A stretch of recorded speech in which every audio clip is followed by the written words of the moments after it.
twist the knee.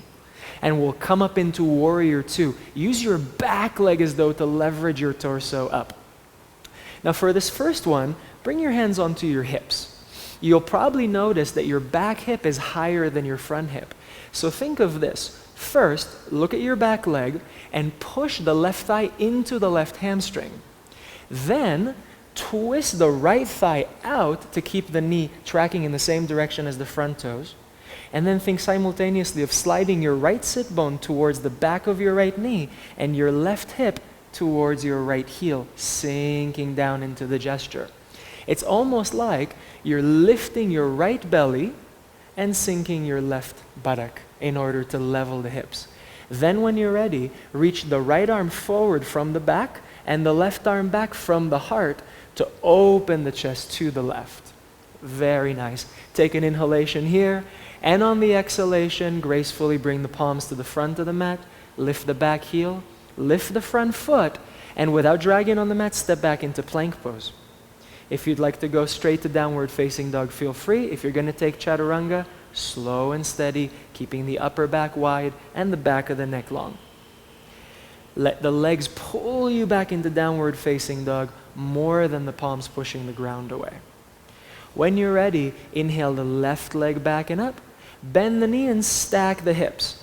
But remember to use your outer right thigh to pull the hip back and keep the length in the right side body. At the top of your next inhalation, exhale, round the back, bring the left foot forward between the hands. Look at your back foot, lower the heel, and make sure that the foot is either 90 or slightly forward of 90 degrees. Open into warrior two. Good. And again, as much as you can lower the right hip, the hip of the back leg, and lift the front hip, the more you'll square and level. The challenge here is that as you bring your right thigh into the right hamstring to soften the right hip and allow the deepening of the pose, two things will tend to happen. One, the left knee will want to fall over and then you get a little bit of a twist there, which we don't want. So keep opening the left thigh out, even as you open the right thigh out. And the other is that the back arch will want to collapse. So without tensing the back toes, keep lifting the back inner ankle and pushing it through the outer ankle to the back wall. When you're ready, left arm forward as though out of the back, right arm back as though out of the chest. Think of your breastbone and your pubic bone opening to the side of your mat. Lift the bones behind the ears, let the shoulders rest in the armpits.